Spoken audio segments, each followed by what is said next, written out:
Пред дождот, македонскиот светски признат класик на Милчо Манчевски, филмот што го градеше идентитетот и му даде лице на името Македонија, ќе прослави 30 годишнината со гала златна премиера на реставрирана копија.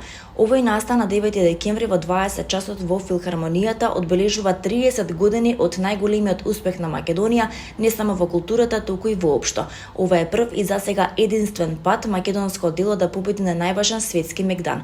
На златната премиера ќе присуствуваат авторот Манчевски и дел од домашната и странска екипа на филмот, меѓу кои и актерот Раде Шербеџија, дизајнерот на продукција и оскаровец Дејвид Манс, монтажерот Николас Гастер, директорот на фотографија Мануел Терен, композиторот Златко Оригјански, актерите Питар Мирчевски, Катерина Куцевска, Силвија Стојановска и Сузана Киранџиска, а со видеопорака и Сајмон Пери, поранешниот директор на British Screen и најзаслужниот за можност да се сними пред дождот.